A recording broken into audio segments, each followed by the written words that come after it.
The dust of the lonely back road clung to everything, a fine, gritty powder that tasted of forgotten things. It settled on the cracked dashboard of the ancient tow truck, on the weary shoulders of Leo Vance, and on the faded blue fabric of the maxi-cosi car seat that sat patiently on the gravel shoulder. Inside the car seat, 10-month-old Lily Vance gurgled, her tiny fists batting at a sunbeam that had sliced through the hazy afternoon. For Lily, this dusty roadside was a world of wonder. For her father, it was just another Tuesday. Leo's knuckles were raw, the skin split, and permanently stained with the ghost of engine grease. He worked with a practiced, rhythmic grace, his movements economical and sure despite the exhaustion that pulled at the corners of his eyes. His life was a tapestry woven with threads of fatigue and fierce, unending love. Each tightened bolt, each wiped dipstick, was a prayer for a quiet night, for a full container of baby formula, for a future for his daughter that was shinier than his own. He was a single dad, a mechanic, and the sole proprietor of a life patched together with duct tape and hope. His garage, a few miles down this very road, was more of a sanctuary than a business, its own kind of broken thing he was constantly trying to fix. The sound of a sputtering engine, followed by a defeated hiss, was as familiar to Leo as his own heartbeat. He looked up, wiping a smear of sweat from his brow with the back of his hand, and saw it. A car. But not just any car. It was a sleek, silver machine, a creature of polished chrome and silent power that looked as out of place on this road as a diamond in a dust bin. It was a late-model Bentley, and it had coasted to a stop about 100 yards away. Steam, thick and white, billowed from under its hood like a surrendered ghost. Leo sighed. It wasn't the work he minded. It was the inevitable conversation. The condescension from people who drove cars worth more than his entire life, who saw his stained overalls and calloused hands, and saw a lesser man. Still, a job was a job, and someone was stranded. He gave Lily's tiny foot a gentle squeeze. "Looks like we've got a customer, sweet pea," he murmured, his voice a low, gravelly rumble. "Stay here. Daddy will be right back." He grabbed his heavy-duty toolkit, the metal clanking a familiar, comforting song, and began the slow walk toward the disabled vehicle. The driver's side door opened, and a woman emerged. She was tall, poised, and dressed in a charcoal gray pantsuit so impeccably tailored it seemed to repel the road's dust by sheer force of will. Her dark hair was pulled back into a severe, elegant chignon, and her face, though beautiful, was a mask of controlled frustration. She held a phone to her ear, her voice crisp and clipped. "No, I don't know where I am. Somewhere between nowhere and absolutely nowhere. The GPS is useless. Yes, I know the board meeting is in 2 hours. Just handle it." She clicked the phone off, her jaw tight. She didn't see Leo at first. She was too consumed by the catastrophic disruption to her meticulously planned day. When she finally did notice him approaching, a flicker of something, annoyance, perhaps, or wariness, crossed her features. Leo stopped a respectful distance away. "Car trouble?" he asked, his voice calm. It was the same voice he used to soothe Lily when she woke crying in the night. Isabella Croft, CEO of Sterling Croft Enterprises, one of the largest multinational corporations in the world, looked him up and down. She saw the grease, the worn-out work boots, the tired lines around his eyes. Her world was one of starched collars and calculated risks, of boardrooms that smelled of leather and ambition. This man smelled of oil and dirt, and something she couldn't quite name: authenticity. "It would appear so," she said, her tone as cool and polished as the car's silver paint. "It just stopped." Leo nodded, his gaze already on the front of the car. "Mind if I take a look? I'm a mechanic. My garage is just down the road." Isabella hesitated for a fraction of a second. Trusting her $250,000 car to a roadside stranger was not in her nature. Her life was managed by a team of assistants, her assets handled by a legion of experts. But the tow service she'd called had quoted her a 90-minute wait, and the sun was beating down with an unforgiving intensity. The 2-hour countdown to her board meeting was a ticking bomb in her mind. "Fine," she clipped out, a word of reluctant permission. Leo didn't take offense. He was used to it. He set his toolbox down and popped the hood. A cloud of hot steam greeted him. He leaned in, his eyes scanning the intricate web of hoses and wires, a world as familiar to him as the back of his own hand. He saw the problem almost immediately. A clean split in the main radiator hose. A simple fix, if you had the part. A catastrophic failure if you didn't. He straightened up, turning back to the woman. "It's your radiator hose," he said simply. Burst clean through. Isabella's perfectly sculpted eyebrow arched. "And I assume that's bad." "It means you're not going anywhere," Leo confirmed. "I'll have to tow you to my shop. I might have a hose that'll fit, or I can rig something to get you to a proper dealership." He glanced back down the road, toward the small, cooing bundle in the car seat. A tiny, insistent sound reached them on the breeze. Isabella's gaze followed his. For the first time, she noticed the baby carrier sitting on the gravel. She saw the tiny, waving arms. Her mask of cool professionalism cracked, just for a moment. A shadow of an unreadable emotion passed through her eyes, a flicker of pain so deep and old it was almost invisible. Is that your baby?" she asked, her voice suddenly softer, stripped of its corporate armor. Leo's face transformed. The weary mechanic vanished, replaced by a father. A gentle smile touched his lips, a genuine warmth that reached his tired eyes. "Yeah," he said, a note of undisguised pride in his voice. "That's my Lily." He started back toward his truck. "Let me get my chains. We'll get you out of this heat." As he walked away, Isabella Croft stood frozen by the side of her broken-down symbol of success. The urgent board meeting, the multi-million-dollar deal on the line. It all seemed to fade into the background, muffled by the quiet gurgle of a baby she didn't know and the unexpected kindness of a man who had no idea who he was talking to. She, a woman who commanded armies of employees and moved markets with a single decision, was completely helpless. And her rescuer was a man with grease on his hands and his whole world sitting in a car seat on the side of the road. The irony was as thick and heavy as the humid summer air. The tow to Leo's garage was a short, rumbling journey. Isabella sat in the passenger seat of the old truck, the vinyl cracked beneath her expensive suit, the cab smelling of old coffee, and that same faint scent of engine oil. It was a world away from the silent, leather-scented interior of her Bentley. She watched the landscape roll by, scrubby trees, sun-bleached fields, the occasional dilapidated mailbox. It was a part of the country she usually only saw from 30,000 feet. Leo was quiet, his focus on the road. The silence wasn't awkward, it was solid, grounded. Beside him, in her own special seat, Lily had fallen asleep, her little chest rising and falling in a steady, peaceful rhythm. Isabella found her eyes drawn to the baby. The perfect, tiny curve of her cheek, the way her miniature fingers were curled into a fist. A familiar ache, sharp and sudden, pierced the carefully constructed walls around Isabella's heart. She turned her head, staring out the window at the blur of green and brown, her jaw set tight against the wave of memory. Leo's garage was less a building and more a collection of stories. The main structure was a corrugated tin shed, its red paint faded to a soft, mottled rust. Old tires were stacked like forgotten monuments, and a cheerful, lopsided sign painted with the words Vance's Auto Repair hung precariously over the wide bay doors. It was cluttered, chaotic, and yet there was an undeniable order to it. Tools hung from pegboards in neat rows, engine parts were sorted into labeled bins, and the concrete floor, though stained with a decade of oil spills, was swept clean. It was the home of a man who respected his work. Leo carefully backed the tow truck in, parking it next to a half-disassembled pickup. He hopped out and lowered the Bentley with a practiced ease. "All right," he said, clapping his hands together to shake off the dust. "Let's see what we can do." He moved with a renewed energy in his own space. He set up a large industrial fan, aiming it toward the front of the garage to stir the stagnant air. Then, he carefully unbuckled Lily's car seat and placed it on a clean workbench in the corner, far from the grease and grime. He handed her a soft, worn-out teddy bear, and she immediately began to chew on its ear. "You can wait in the office if you'd like," Leo offered, gesturing to a small, cluttered room off to the side.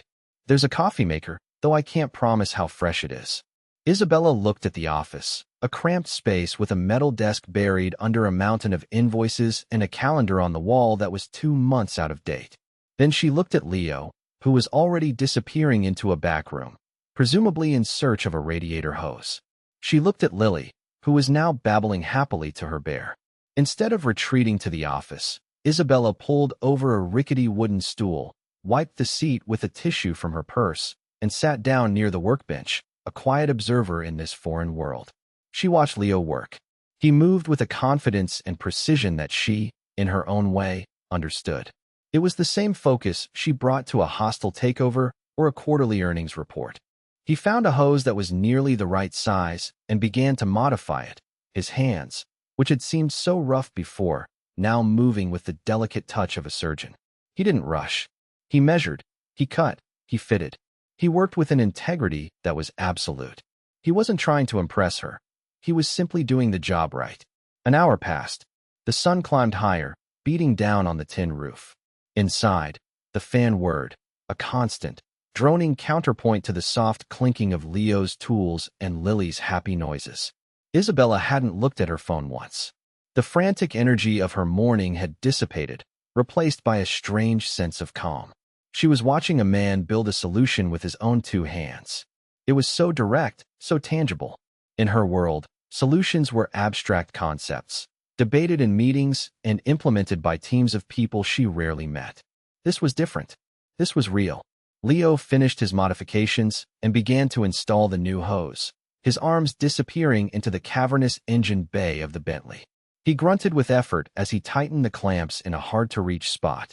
Finally, he emerged, wiping his hands on an already filthy rag. "That should do it," he said, a note of satisfaction in his voice. "It's not a factory part, but it's secure. It'll get you to the city, no problem.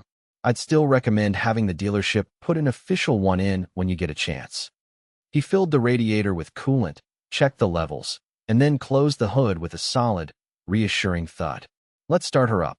He slid into the driver's seat of the Bentley, the image so incongruous, the man in the stained overalls behind the wheel of a luxury machine, that Isabella almost smiled. He turned the key. The engine purred to life, a low, powerful rumble with no hint of its earlier distress.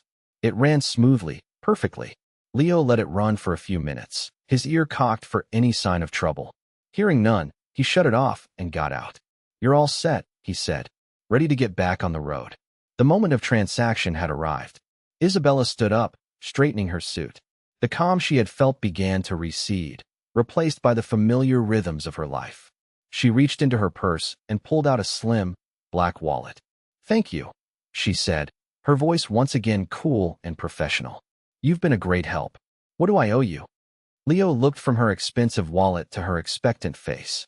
He thought about the cost of the hose he'd used, a generic part worth maybe $20. He thought about the hour and a half of his time. He could charge her $100, maybe $200. For someone who drove a car like this, it would be nothing. It would be enough to cover his groceries for the next 2 weeks, to buy a new box of the expensive diapers Lily needed.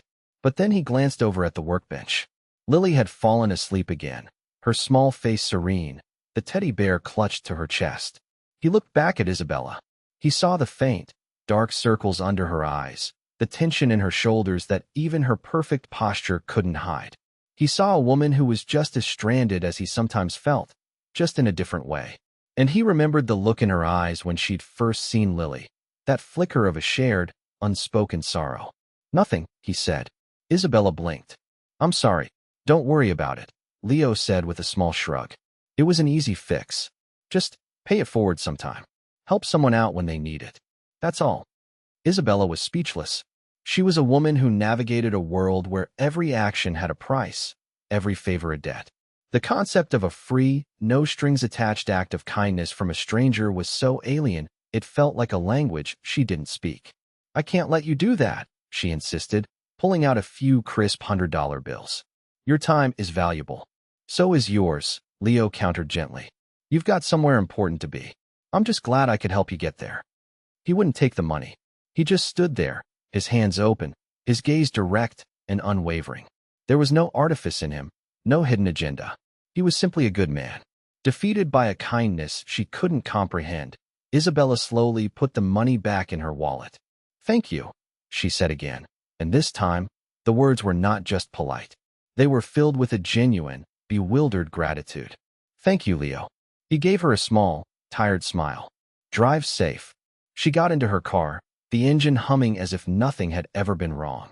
As she pulled out of the dusty garage and back onto the lonely road, she looked in her rearview mirror. She saw Leo walk over to the workbench, lean down, and gently stroke his daughter's cheek. The image of the grease-stained mechanic and his sleeping baby, framed by the chaos of the garage, burned itself into her memory. Isabella Croft drove away, her mind no longer on the board meeting she was now definitely going to be late for. It was on the man who fixed her car for free, a man who, in one quiet afternoon, had shown her a type of wealth she'd completely forgotten existed. And she knew, with a certainty that settled deep in her bones, that this was not the last time she would be driving down this forgotten road. The polished silence of the Bentley's interior felt different now. It no longer felt like a sanctuary of power. It felt like a cage. Isabella drove, her hands gripping the leather-wrapped steering wheel, her mind a whirlwind of conflicting thoughts. The world she was returning to, the world of stock prices, shareholder meetings, and ruthless negotiations, seemed pale and distant, a black-and-white film compared to the vibrant, full-color reality of the last few hours. The image of Leo and Lily was a persistent echo in her thoughts. It wasn't just the kindness of the free repair that had unsettled her. It was the completeness of them. The father and daughter, a tiny, self-contained universe of love and reliance, existing in their dusty, cluttered world. It was a universe she had once known, a universe that had been stolen from her. She pulled her phone from her purse, her thumb hovering over the speed dial for her office. The board meeting, the merger, millions of dollars hanging in the balance. She should be calling, preparing, shifting back into the formidable CEO persona that the world knew. Instead, her thumb swiped to her photo gallery. She scrolled past pictures of corporate events, architectural plans for new headquarters, and screenshots of market data. She went back, further and further, to a time before the charcoal suits and the hollow eyes. She stopped at a photo. It was 5 years old. A man with a wide, easy smile was holding a little girl with a bright pink bow in her dark hair. The man was her husband, Daniel. The girl was her daughter, Sophie. They were standing in a sun-drenched park, and they were laughing. It was the last picture ever taken of them. A week later, a drunk driver had run a red light. Daniel and Sophie were gone in an instant. Isabella had been in a meeting, closing a deal that had made her company millions. She had survived, and in surviving, she had sealed her heart in a vault of work and success, a fortress so impregnable that no emotion could get in or out. She had become Sterling Croft Enterprises. It was all she had left. A single, hot tear escaped and traced a path down her cheek. She swiped it away with an angry, impatient gesture. Crying was a weakness she could not afford. But as she drove, the carefully constructed walls of her fortress began to show cracks. The memory of Lily's happy gurgle, of Leo's gentle smile, of the simple, profound decency of a man who had nothing and yet offered everything.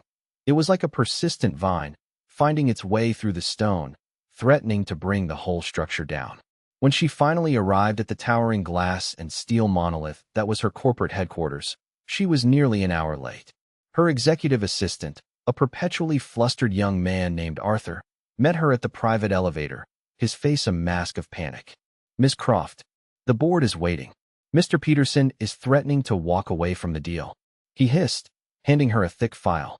Isabella took the file, her mind still miles away in a dusty garage.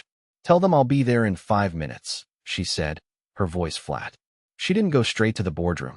She went to her office. It was a vast, minimalist space on the top floor, with a panoramic view of the city skyline. It was cold, silent, and immaculate, a monument to her success, a mausoleum for her heart. She sat behind her enormous mahogany desk and looked at the picture on her credenza. It was the only personal item in the entire room. Daniel and Sophie, forever smiling in the sun. She thought of Leo, who got to go home to his daughter tonight. He would hold her, feed her, sing her to sleep. His life was a struggle, his hands were rough, his future uncertain. But he was rich. He was richer than she could ever be. She stood up, straightened her suit, and composed her features back into the unreadable mask of Isabella Croft, CEO. She walked into the boardroom, the atmosphere thick with tension. The faces that turned to her were impatient, some hostile. "Isabella," said a portly man at the head of the table, Marcus Peterson. "Glad you could finally join us. Some of us have schedules to keep." Isabella didn't apologize. She didn't make excuses. She simply placed her hands on the back of her chair and met his gaze. "The deal is off," she said, her voice calm and clear. A stunned silence fell over the room. Arthur, standing by the door, looked like he was about to faint. "What?" Peterson sputtered. "You can't be serious. We've been negotiating for 6 months." "I am quite serious," Isabella replied. "Your terms are predatory.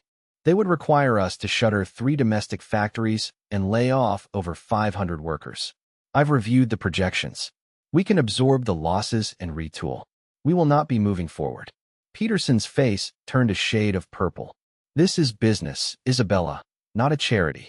"For you, perhaps," Isabella said, her gaze sweeping over the shocked faces of her board members. "But these are people's lives, their families, their communities. Sterling Croft was built on a foundation of integrity. It's time we remembered that." She turned and walked out of the room, leaving a trail of chaos and disbelief in her wake. She ignored Arthur's frantic calls. She walked back to her office, picked up the framed photo of her family, and held it to her chest. Something had shifted inside her. The fortress was crumbling. That night, Leo sat in his small, sparsely furnished living room, which was attached to the back of the garage. The air was thick with the scent of baby powder and microwave lasagna. Lily was in her high chair, enthusiastically smearing mashed peas all over her face, her tray, and her hair. Leo watched her, a bone-deep weariness settling over him. It had been a long day, a long week, a long year. After his wife, Sarah, had left, unable to cope with the pressures of a new baby and no money, it had just been him and Lily. He loved his daughter with a ferocity that was the sun and moon of his existence, but the weight of it all was immense. The bills were a relentless, rising tide.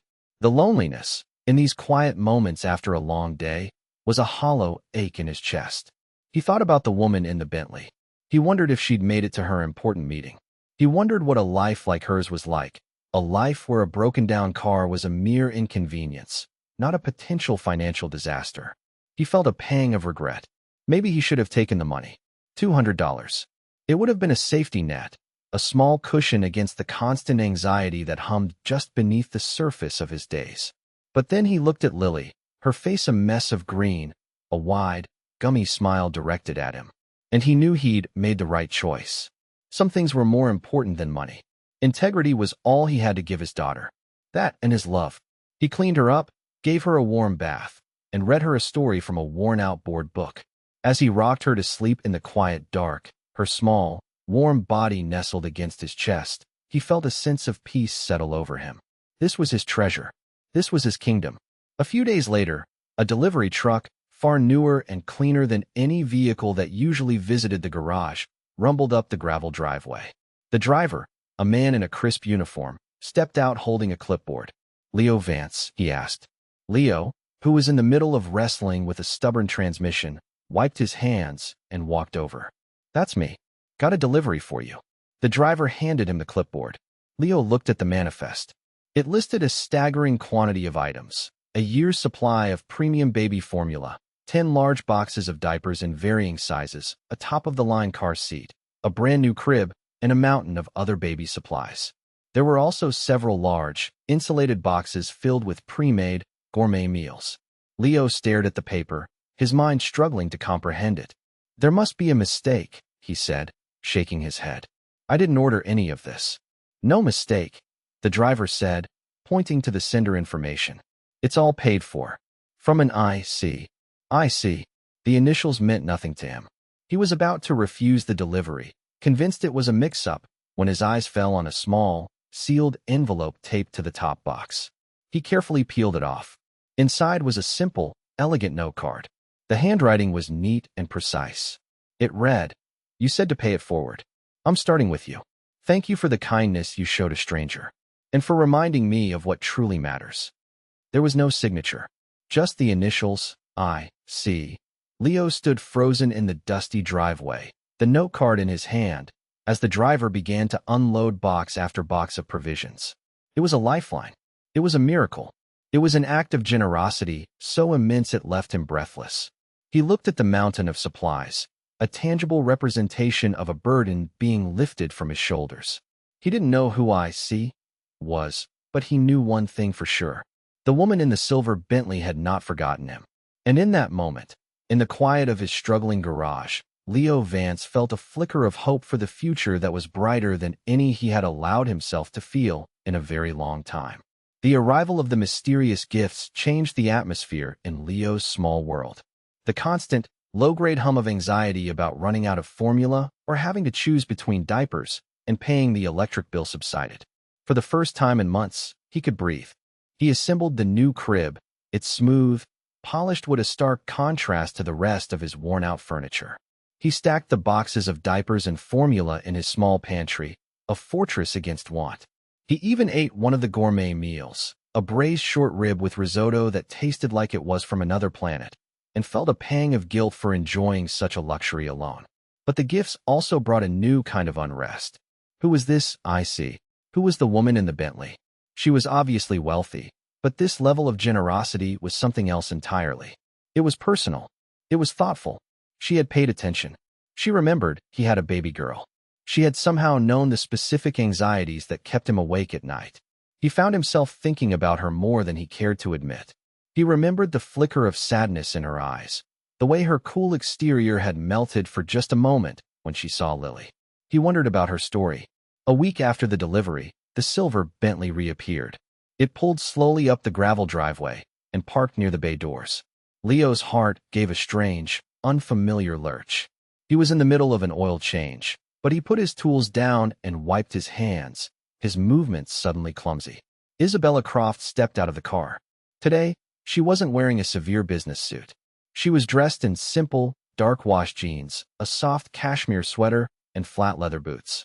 Her hair was not in a tight chignon, but fell loosely around her shoulders. She looked younger, softer, and profoundly out of place. She was holding a small, brightly wrapped gift bag. "Hi," she said, her voice a little hesitant. Leo found his own voice. "Hi, I think this belongs to you." He walked into his office and came back with the note card, holding it out to her. She looked at it, then back at him, a small, sad smile touching her lips. "I was hoping you'd figure it out." "I don't know how to thank you," Leo said, his voice thick with genuine emotion. "You have no idea what a difference this has made." "I think I do," she said softly. Her eyes scanned the garage, landing on the corner where Lily was sitting in a new, state-of-the-art playpen, also part of the delivery, happily chewing on a teething ring. "Is that her?" Isabella asked. "That's her," Leo confirmed, a proud smile breaking through his confusion. "Lily, this is, he trailed off, realizing he didn't know her name. "Isabella," she supplied. "My name is Isabella." She walked over to the playpen, her movements tentative, as if approaching a wild, timid creature. She knelt down, so the expensive cashmere of her sweater brushed against the dusty concrete floor. "Hello, Lily," she whispered. Lily stopped chewing on her ring and looked up at the stranger. She had her father's serious, observant eyes. She stared at Isabella for a long moment, then broke into a wide, gummy smile and held out her half-chewed teether as an offering. A sound escaped Isabella's throat, a small, choked gasp. Her carefully composed face crumpled, and for the second time since they'd met, a tear traced a path down her cheek. This time, she didn't wipe it away. Leo stood back, feeling like he was intruding on a profoundly private moment. He didn't understand what was happening, but he saw the raw, undisguised pain in Isabella's eyes, and his heart went out to her. He cleared his throat gently. "Are you okay?" he asked. Isabella took a shaky breath, composing herself. She took the offered teether from Lily with a trembling hand. "Yes," she said, her voice watery. "Yes, I'm fine. She's beautiful." She looked up at Leo, her eyes pleading for understanding. "I know this is strange, me showing up like this, but your car, it's been making a funny noise." It was the flimsiest excuse Leo had ever heard. The Bentley's engine was one of the most finely tuned machines on the planet. He knew it was running perfectly, but he saw the lie for what it was, a desperate plea for connection, a reason to be here, in this place that was so far from her own world. "A funny noise?" he said, playing along. "Well, we can't have that. Pop the hood. I'll take a look." And so began their strange, unspoken ritual. Every few days, Isabella would show up at the garage. There was always a funny noise, a strange rattle, or a weird vibration that needed investigating. Leo would play along, spending half an hour looking over the pristine engine while Isabella sat on the old wooden stool, talking to Lily. She never knelt by the playpen again, but she would watch the baby with a hungry, aching look in her eyes that made Leo's chest hurt. She brought small things with her. A picture book with beautiful illustrations, a soft, hand-knitted blanket, a small silver rattle that chimed with a delicate, musical sound. She never brought anything for him, only for Lily. Leo, in turn, started making sure the coffee in the office was fresh. He'd offer her a cup, and she would accept, and they would talk while he pretended to diagnose a non-existent problem with her car. Their conversations were careful, circling around the edges of their lives. He talked about the challenges of being a single father, the joy Lily brought him, his dreams of one day expanding the garage. She talked about her work in vague, general terms, mentioning the office and meetings. She never spoke of her wealth, and he never asked. He assumed she was some kind of well-to-do executive, but the scale of her success remained a mystery. He learned that she was a widow. She mentioned it once, a brief, stark statement that hung in the air between them. "My husband passed away a few years ago," she'd said, her gaze fixed on some distant point beyond the garage walls. He didn't press for details. He understood loss. He understood the empty spaces people leave behind. He simply nodded and said, "I'm sorry." And in that shared moment of quiet understanding, a fragile bridge was built between their two disparate worlds. One afternoon, she arrived looking more tired than he'd ever seen her. There were deep, purple shadows under her eyes, and she moved with a leaden slowness. "Long day," Leo asked gently as he poured her a cup of coffee. "You could say that," she sighed, sinking onto the stool. She watched him as he leaned against his workbench, sipping his own coffee from a chipped ceramic mug. "Leo," she began, her voice hesitant. "Can I ask you something? Anything. Are you happy?" The question was so direct, so unexpected, that it took him by surprise. He looked around his garage, at the clutter and the grease, the testament to his constant struggle. He looked at his daughter, who was napping peacefully in her crib. "Happy," he repeated, considering the word. "Most days, I'm too tired to think about it. But yeah, I think I am. I have her." He nodded toward Lily. "She's everything. It's not an easy life, but it's a good one. It's real." Isabella looked down into her coffee cup. "A real life?" she whispered, as if it were a foreign concept. That day, she stayed longer than usual. Leo was finishing up a brake job on an old sedan, and she just sat there, watching him. The silence was comfortable, companionable. When he was done, he washed his hands at the industrial sink, scrubbing at the stubborn grease with a worn-out brush. He turned around to find her standing right behind him. "I should go," she said, but she didn't move. There was something in her eyes, a vulnerability he'd never seen before. It was as if, for a moment, she had taken off the last piece of her armor. On impulse, he reached out and gently brushed a stray strand of hair from her face. His fingers, though clean, were still calloused and rough against her soft skin. She flinched, but not away. She leaned into his touch, just for a second, her eyes closing. The air between them crackled with a sudden, palpable energy. It was the collision of two galaxies, his world of grit and labor, hers of power and loss. He could feel the loneliness radiating from her like a cold wave. And he realized, with a startling clarity, that this powerful, mysterious woman was more broken than any car he had ever tried to fix. He pulled his hand back, the moment broken. "Drive safe, Isabella," he said, his voice huskier than usual. "I will," she whispered, turning to leave. As she walked to her car, Leo knew, with a certainty that both thrilled and terrified him, that these visits were no longer about a faulty engine or a lonely woman seeking a moment's distraction.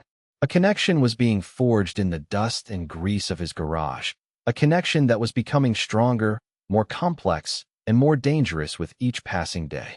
The seasons began to turn, the relentless summer heat giving way to the crisp, golden light of autumn. The leaves on the trees that lined the road to Leo's garage turned from green to fiery shades of red and orange. The strange, tentative friendship between the mechanic and the CEO deepened with the changing colors. Isabella's visits became a fixed point in their weeks. She no longer bothered with the pretense of a rattling engine. She would simply arrive, often with a bag of fresh pastries from a city bakery or a new, engaging toy for Lily, and settle into the quiet rhythm of the garage. She learned the names of Leo's regular customers. She learned the difference between a socket wrench and a torque wrench. She learned that Lily loved the taste of mashed bananas but hated carrots, and that she giggled uncontrollably when Leo made funny faces. In turn, Leo learned the subtle language of Isabella's moods. He could tell by the set of her jaw if she'd had a difficult day at the office. He learned that she preferred her coffee black, that she had a surprising knowledge of classic literature, and that she had a deep, hidden well of sadness that she rarely allowed to surface. One rainy Saturday, the garage was quiet. Leo had finished his last job, and the gray, drizzling sky had deterred any new customers. Isabella had arrived an hour earlier, shaking the rain from her coat. Lily, now almost a year old, was taking her first wobbly steps, cruising along the edge of her playpen with intense concentration. "Look at her," Leo said, his voice filled with a father's awe. "She'll be running marathons before I know it." Isabella watched, a genuine, unguarded smile on her face. "She's determined, just like her dad." The compliment hung in the air, simple and sincere. Leo felt a warmth spread through his chest that had nothing to do with the portable heater humming in the corner. "I'm not sure about determined," he chuckled. "Mostly just stubborn." "It's a fine line," Isabella said, her smile lingering. The rain drummed a soft, steady rhythm on the tin roof. The familiar smells of oil and rain and coffee filled the air. It was peaceful, domestic. Leo found himself wanting to break through the carefully constructed walls they had built around their pasts. "Tell me about him," he said softly. Isabella's smile faded, but she didn't pull away. She knew who he meant. "His name was Daniel," she said, her voice quiet. "He was an architect. He designed beautiful things. Parks, community centers. He believed that good design could make people's lives better." She paused, her gaze distant. "He was kind. He had this big, booming laugh that could fill a whole house. He made me feel safe." "And you had a daughter," Leo said, not as a question, but as a gentle statement. He had pieced it together from the fragments of sadness he saw in her eyes whenever she looked at Lily. Isabella's composure finally broke. She wrapped her arms around herself, a gesture of self-protection. "Her name was Sophie," she whispered, the name a fragile thing on her lips. "She was 4. She had his smile in my eyes. She loved pink and dancing and listening to the rain." The story came out in a torrent of quiet, painful words. The car accident, the drunk driver, the phone call that had shattered her world into a million irreparable pieces. She spoke of the suffocating silence of their big, empty house, the way she had poured all her grief and anger into her work, building an empire on the ruins of her life. Leo listened without interrupting. He didn't offer platitudes or easy reassurances. He simply stood there and absorbed her pain, offering her the silent gift of his presence. When she was finished, the only sound was the rain and her soft, ragged breathing. He walked over to the coffee maker and poured her a fresh cup, his hand steady. He placed it in her trembling fingers. "Thank you for telling me," he said. It was all he needed to say. In that moment, he wasn't a mechanic and she wasn't a mysterious, wealthy woman. They were just two people, marked by loss, finding a moment of connection in a rain-soaked garage. The confession seemed to free something in Isabella. In the weeks that followed, the last vestiges of her cool, corporate armor fell away when she was with them. She would get down on the floor and play with Lily, laughing as the baby pulled her hair or smeared drool on her expensive sweater. She helped Leo organize the chaotic pile of invoices on his desk, creating a simple filing system that made his life infinitely easier. One evening, as Leo was closing up, she was still there. Lily was asleep in her car seat, ready for the short trip to their small apartment behind the garage. "Let me buy you dinner," Isabella said suddenly. "You never let me pay you for anything. At least let me buy you a pizza." Leo was hesitant. Taking her out of the context of the garage felt like a monumental step. But he was tired of eating alone. "Okay," he agreed. "But not one of your fancy city places. There's a little pizza joint in town. It's not much, but it's good." They went to Tony's Pizzeria, a small, family-run place with red and white checkered tablecloths and a jukebox in the corner. They brought the sleeping Lily inside in her carrier and tucked her into the booth beside them. For the first time, they were together in the outside world.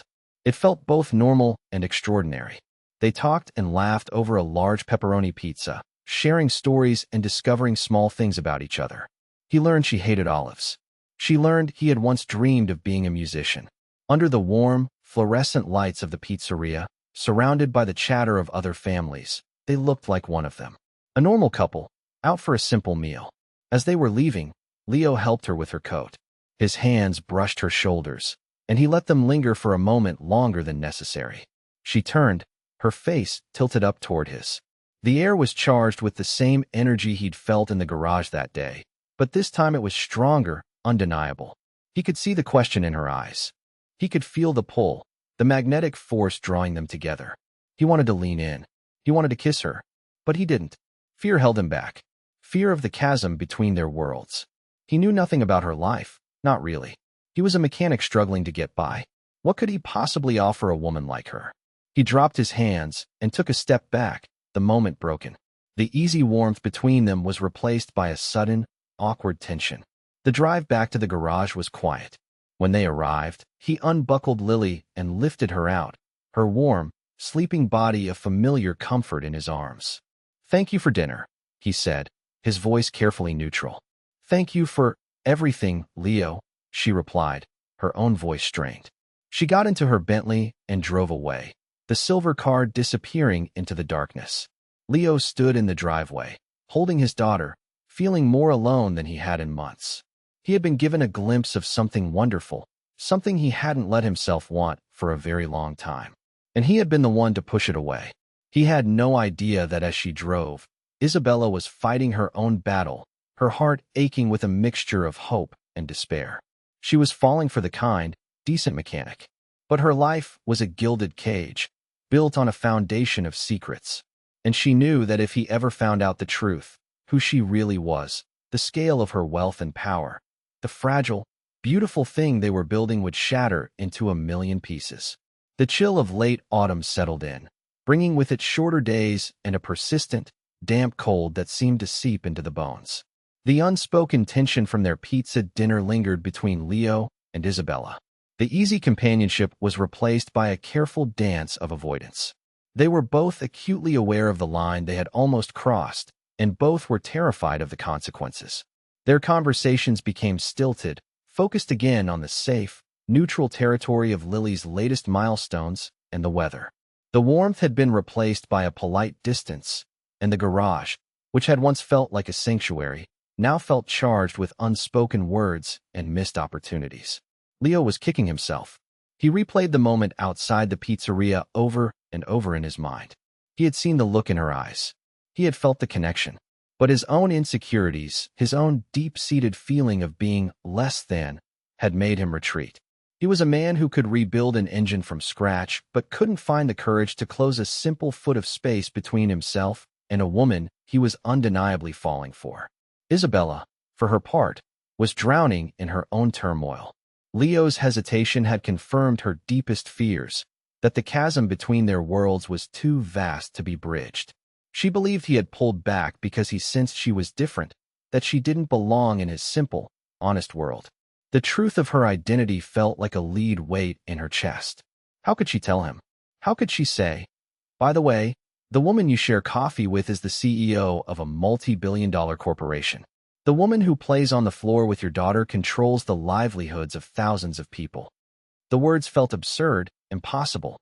She was terrified that her wealth would become a wall between them, more impenetrable than any she had built around her heart. She imagined the look on his face, the shock, the betrayal. He, a man of such profound integrity, who had fixed her car for free, would see her as just another rich person playing at a simple life. The thought was unbearable. So she continued the charade, her visits becoming less frequent, her smiles more strained. The light that he had reawakened in her began to dim once more. The crisis, when it came, was sudden and terrifying. It started on a Tuesday afternoon. Lily had been listless all day, refusing her bottle and feeling warm to the touch. Leo assumed it was just a common cold or perhaps a teething fever. He gave her a dose of baby paracetamol and kept a close eye on her. But as evening fell, her temperature began to climb alarmingly. Her breathing became shallow and rapid, punctuated by a harsh, barking cough that seemed to tear through her tiny body. Leo's blood ran cold. He held her, his big, calloused hands feeling impossibly clumsy against her feverish skin. She was burning up. He tried to give her water, but she was too weak to swallow. Panic, cold and sharp, began to set in. He bundled her into a thick blanket and rushed her to the small, local clinic in the nearest town. The doctor on duty, a kind but overworked man, examined her quickly. "It's croup," he said, his expression grim. "A bad case. Her airway is constricting. She needs to be on a respirator, and she needs a pediatric specialist. We're not equipped for this here. She needs to go to the City Children's Hospital." Now? The City Children's Hospital. The best in the state. And the most expensive. Leo's mind reeled. He had no health insurance. After his wife left, he had let it lapse, unable to afford the premiums. It was a gamble he had taken every single day, praying it would never come back to haunt him. Now, the ghost was at his door. I don't have insurance," he stammered, the words tasting like ash in his mouth. The doctor's face softened with pity. "Son, that doesn't matter right now. Your daughter's life is on the line. They'll have to admit her. We can worry about the bills later." Worry about the bills later. Leo knew what that meant. It meant a lifetime of debt. It meant a financial hole so deep he would never climb out. But none of that mattered. All that mattered was the small, struggling life in his arms. They put Lily in an ambulance for the 2-hour drive to the city. Leo rode with her in the back, holding her tiny hand, his heart breaking with every ragged breath she took. The wail of the siren was the sound of his world falling apart. He felt a desperate, overwhelming need for Isabella. He didn't know why. He just knew he needed her calm presence, her quiet strength. He pulled out his phone, his fingers trembling so badly he could barely dial. He called her. She answered on the second ring, her voice crisp and professional. "Hello. Isabella," he choked out, his voice cracking. "It's Leo? It's Lily. She's really sick." In the background, he could hear the murmur of other voices, the sounds of a meeting. "Leo? What's wrong? Where are you?" Her voice had changed instantly, shedding its corporate tone, filled now with pure, unadulterated concern. "We're in an ambulance. On our way to the City Children's Hospital. They said it's croup." Her breathing, he couldn't finish. A sob tore its way from his chest. "I'm on my way," she said, her voice suddenly infused with a steely command he had never heard before. "Don't worry about anything. Just get there. I'll handle it." The line went dead. Leo stared at the phone, bewildered. I'll handle it. What did that mean? How could she handle it? But her words, delivered with such absolute certainty, were a strange comfort in the screaming chaos of the ambulance. He looked at his daughter, her face pale under the harsh fluorescent lights, a tiny oxygen mask covering her nose and mouth. He leaned his forehead against the cool glass of the window and prayed like he had never prayed before. He prayed for his daughter, and he prayed for the woman whose name he had just called, the woman who was, for reasons he could not comprehend, his only hope. The City Children's Hospital was a daunting world of glass and steel, polished floors, and the hushed, urgent footsteps of medical professionals. Leo felt small and lost in its cavernous lobby, a place that smelled of antiseptic and fear. They had rushed Lily straight to the pediatric intensive care unit, and a nurse had led him to a sterile, unwelcoming waiting room, telling him a doctor would be out to speak with him soon. He sat on a hard plastic chair, his body numb, his mind a frantic loop of worst-case scenarios. He was a man used to fixing things, to taking problems apart, and putting them back together correctly. But this was a brokenness he couldn't touch, a problem he had no tools to solve. He was utterly, terrifyingly helpless. An hour crawled by, each minute an eternity. He stared at the clock on the wall, the slow, merciless sweep of the second hand marking out the rhythm of his anxiety. Just as he felt he was about to shatter from the strain, the doors to the waiting room slid open. But it wasn't a doctor. It was Isabella.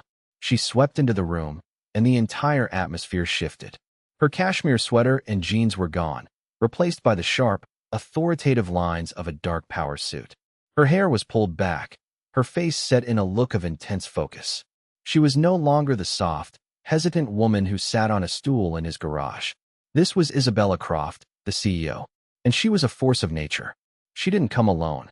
Trailing in her wake were two people, her assistant, Arthur, looking pale, and clutching an iPad, and a distinguished, silver-haired man in a doctor's coat.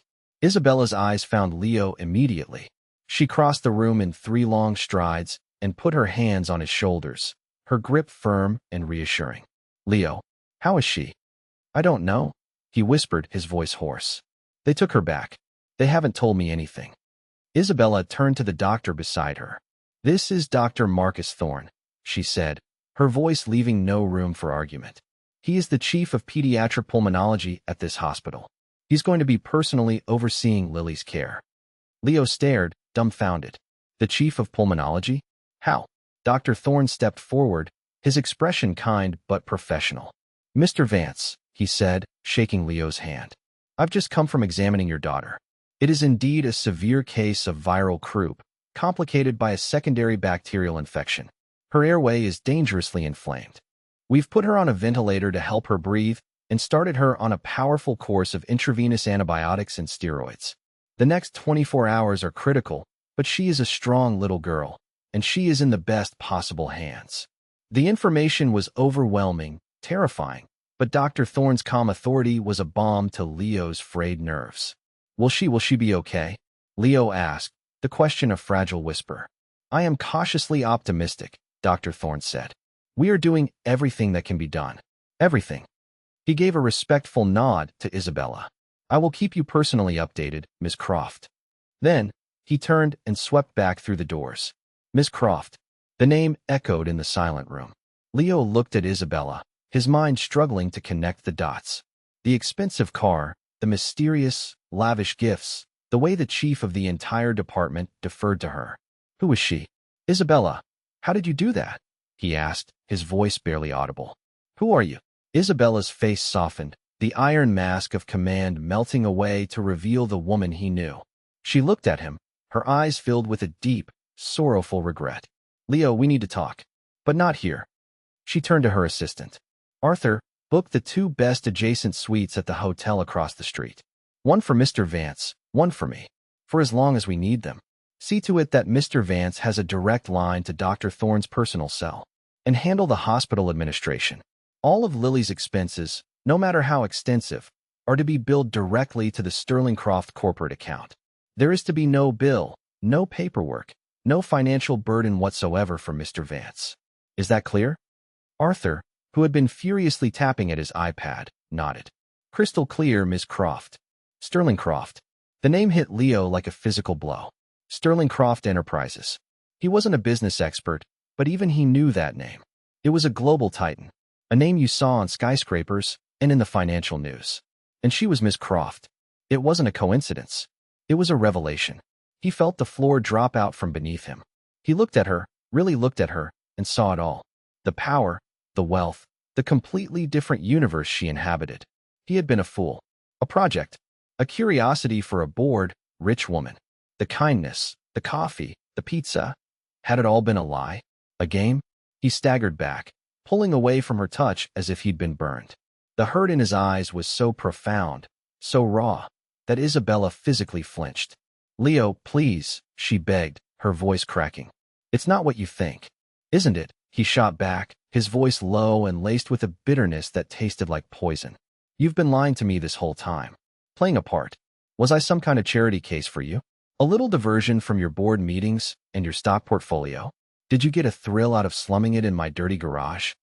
Each word was a dagger, and each one found its mark. He could see the pain flooding her face, but he was too hurt to stop. "My daughter is in there fighting for her life, and I find out that my only friend, the only person I trusted, has been laughing at me this whole time." "No," she cried, tears welling in her eyes. "Never. Leo, that's not true." "Then what is true, Isabella?" he demanded, his voice rising. "What part of any of this was real?" She stood before him, stripped of all her power and authority, her wealth a meaningless shield against the sheer force of his pain. She took a deep, shuddering breath, the moment of truth finally upon her. "The part where I fell in love with you," she whispered, the words hanging in the sterile air of the waiting room. "That part was real." The confession, raw and vulnerable, silenced him. He stared at her, his anger warring with a dizzying sense of shock and disbelief. "Love? How could that be possible?" He was so lost in the wreckage of his own emotions that he barely registered Dr. Thorne re-entering the room, his face urgent. "Mr. Vance, Miss Croft," he said, his voice grave. "Lily's oxygen saturation is dropping.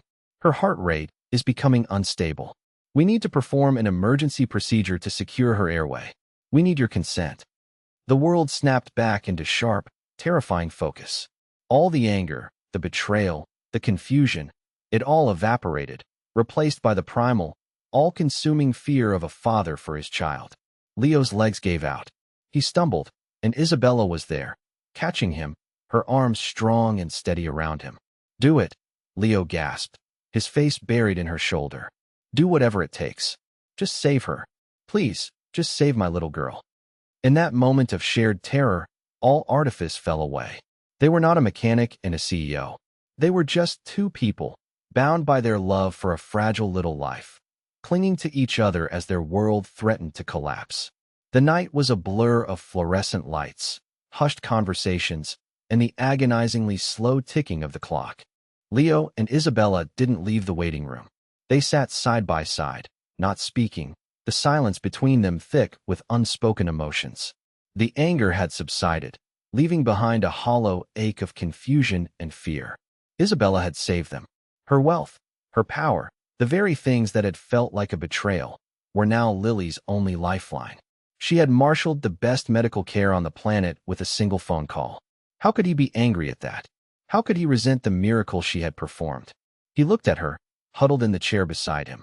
The powerful So was gone again, replaced by a terrified woman, her face pale, her hands clenched so tightly in her lap that her knuckles were white. She was just as scared as he was. Her fear for Lily was as real and as potent as his own. She hadn't been playing a game. He knew that now, with a certainty that settled deep in his soul. The pain he'd seen in her, the connection he'd felt, it was all real. He just hadn't understood the context. Around 3 a.m., Dr. Thorne emerged, his face tired but etched with relief. "The procedure was a success," he announced, his voice a balm on their raw nerves. "We were able to secure her airway. She's stable. The next few hours will tell us a lot, but the immediate crisis has passed. She's a fighter." Relief washed over Leo so powerfully it almost brought him to his knees. He mumbled his thanks, his throat tight with unshed tears. After the doctor left, a nurse came to tell them they could see Lily, one at a time, for a few minutes. "You go," Isabella said immediately. "She needs her father." Leo went.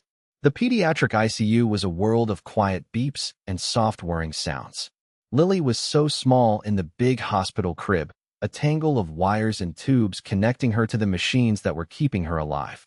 Seeing her like that broke his heart, but seeing the steady rise and fall of her chest was the most beautiful sight in the world. He stroked her tiny hand, careful not to disturb the foreline. "Hey, sweet pea," he whispered, his voice thick. "Daddy's here. You just keep fighting, okay? You're so strong. So strong." When he came out, his face streaked with tears, he found Isabella waiting. He walked over to her, his legs unsteady. "Thank you," he said, the words inadequate but all he had. "Isabella, thank you. For everything. You saved her life." "We saved her life," she corrected softly. "By getting her here. By being strong for her." He sank into the chair beside her. The dam of his confusion and hurt finally broke. "Why?" he asked, his voice raw.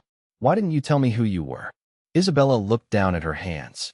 "I was afraid," she admitted, her voice barely a whisper. "At first, it was just easier not to. My life is complicated. I like being just Isabella in your garage. It was the first time in years I felt like a person, not a title." She took a shaky breath. "And then, I got to know you and Lily. I saw the man you are, Leo. Your integrity, your kindness. You have this quiet dignity. You're proud. And I knew my money would change things. I was afraid you would see it as a barrier, that you would see me differently, that you'd think I was trying to buy my way into your life. I thought you were slumming it," he confessed, ashamed of his earlier accusations.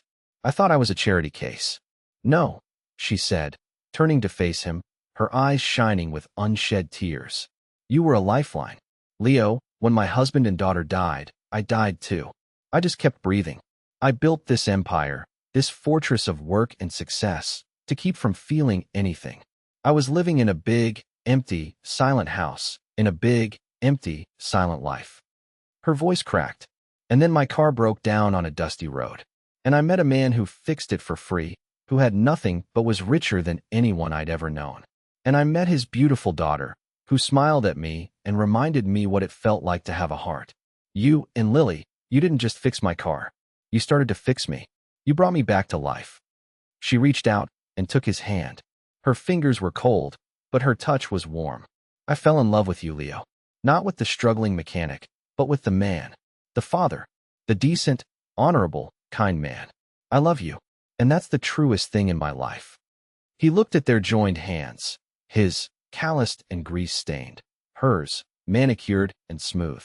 They were from two different worlds, two different universes. But in this sterile hospital waiting room, in the crucible of their shared fear and hope, none of that mattered. All that mattered was the truth she had just laid bare. He thought of all the lonely nights, of the crushing weight of his responsibilities. He thought of her quiet presence in his garage, the way her smile lit up the dusty space, the way she looked at his daughter with such aching tenderness. He had been falling for her too, all along. He had just been too afraid to admit it. He tightened his grip on her hand. I love you too, Isabella, he said, the words feeling as right and as solid as a perfectly tightened bolt. A sob of pure relief escaped her lips. She leaned forward, and he met her halfway. Their kiss was not a fiery, passionate explosion. It was quiet, gentle, and profoundly healing. It tasted of coffee and tears and the shared, desperate hope for the future. It was a promise, made in the darkest hour of the night, that they would face whatever came next, together. The following days were a slow, steady climb back toward the light. Lily, with the resilience of the very young, responded to the treatment. Each day, she grew a little stronger. The doctors weaned her off the ventilator, and the sound of her own, unaided breath was the sweetest music Leo had ever heard. He and Isabella were a constant presence at her bedside, a united front. The hospital staff, aware of Ms. Croft's involvement, treated them with a quiet deference, but Leo and Isabella were oblivious to it. They existed in their own small bubble, focused entirely on Lily. The suites Isabella had booked at the hotel across the street went largely unused. They slept in shifts in the uncomfortable recliner in Lily's room, unwilling to be more than a few feet away from her. They shared lukewarm coffee from the hospital cafeteria and ate sandwiches from the vending machine. The vast gulf between their financial realities seemed to have vanished, replaced by the simple, shared reality of parenthood. During one of those long nights, as Lily slept peacefully, Leo turned to Isabella. We need to talk about the money, he said, his voice quiet but firm. The hospital bill. I can't let you just pay for it. I'll pay you back. Every cent. It might take me the rest of my life, but I will. Isabella looked at him, her expression soft. Leo, it's not about the money. It never was. What I have is just paper. It's a tool, and I can't think of a better use for it than saving the life of the little girl I love. But it's my responsibility, he insisted, his pride a stubborn, ingrained thing. And you are my responsibility now, she countered gently. You and Lily. That's what a family does. They take care of each other. They share the burdens. Let me do this, not as a CEO paying a bill, but as your partner. He looked at her, at the fierce love and determination in her eyes, and he finally understood. Her wealth wasn't a barrier. It was a part of who she was, just as his garage was a part of him. To deny her this was to deny a part of her. He let out a long breath, the last of his stubborn pride dissolving. Okay, he whispered. A week later, Lily was well enough to be discharged. The day they walked out of the hospital, with Lily bundled in Leo's arms, blinking at the bright sunshine, felt like a rebirth. Isabella had arranged for a car, not her Bentley, but a comfortable, anonymous sedan, to take them home. But they didn't go back to the garage. There's somewhere I want to show you first, Isabella said, her voice nervous. The car drove through the city and into an affluent, leafy suburb, stopping in front of a large, beautiful house. It was a modern design of glass and warm wood, nestled amongst old, towering oak trees. It was grand, but it didn't feel cold or imposing. It felt like a home. This was the house Daniel and I built, Isabella said softly. I haven't lived here since the accident. I couldn't bear the silence. They walked inside. The furniture was covered in white dust cloths, and the air was still and stale. But sunlight streamed through the large windows, illuminating dust motes dancing in the air. It was a house full of ghosts, but it was also a house full of light. "I want to come back here," Isabella said, her voice trembling slightly. "I want to fill it with noise and laughter again. I want to fill it with us." She looked at Leo, her heart in her eyes. "I want you and Lily to move in here with me. I want us to be a family, for real." Leo looked around the beautiful, empty house. He thought of his cramped apartment behind the garage, of the constant struggle. This was a world away from everything he had ever known. It was daunting. It was terrifying. But then he looked at Isabella, the strong, brilliant, loving woman who had fought for his daughter as if she were her own. And he looked at Lily, who was cooing in his arms, her eyes wide with wonder. This house wasn't the prize. Isabella was. Their family was. "Yes," he said, his voice clear and sure. "Yes, we'll come home." The months that followed were a period of gentle adjustment. Leo didn't give up his garage. It was his craft, his identity. Isabella understood. She invested in it, helping him hire 2 more mechanics and upgrade his equipment, turning it from a struggling one-man operation into a thriving local business. Leo, in turn, brought his grounded, practical energy into Isabella's world. He taught her how to plant a garden. He built a swing set for Lily in the backyard with his own 2 hands. He filled the silent, beautiful house with the smell of sawdust and fresh coffee, chasing the ghosts away. Their life was an unlikely blend of 2 different worlds. Some nights, they would attend a glamorous charity gala, Leo looking surprisingly handsome in a tailored tuxedo, Isabella radiant on his arm. The next morning, he would be back at the garage, covered in grease, while Isabella, in jeans and a t-shirt, would have a board meeting with Lily, which mostly consisted of building block towers in the sunny living room. They were a strange, beautiful, patchwork family. A broken CEO, a humble mechanic, and a little girl who had bridged the chasm between them with an offered teether and a gummy smile. One perfect autumn afternoon, a year after they had first met on that dusty road, the 3 of them were in the backyard. Leo was pushing Lily on the swing he had built, her delighted shrieks filling the air. Isabella was watching them from the porch, a soft, contented smile on her face. The hollow ache in her heart, the one she had carried for so long, was gone. It had been replaced by a love so profound, so healing. It felt like a miracle. Leo stopped the swing and lifted Lily into his arms. He walked over to Isabella and kissed her, a long, sweet kiss filled with the quiet comfort of home. "I love you, Isabella Croft," he said, his eyes crinkling at the corners. "I love you, Leo Vance," she replied, resting her head on his shoulder. Lily reached out, her tiny hands patting both their cheeks. In that moment, under the golden light of the afternoon sun, they were not defined by their pasts, their losses, or their bank accounts. They were simply a family, whole and happy, built on a foundation of kindness, healed by the power of love, and started by a simple, unexpected act of grace on a lonely road. The broken-down car hadn't been a disaster. It had been a destination. It had been the beginning of everything. Sometimes, the greatest fortune in life isn't found in a bank account or a stock portfolio. It's found in the quiet moments of unexpected kindness, in the courage to open a closed heart, and in the simple, profound love that builds a family from broken pieces.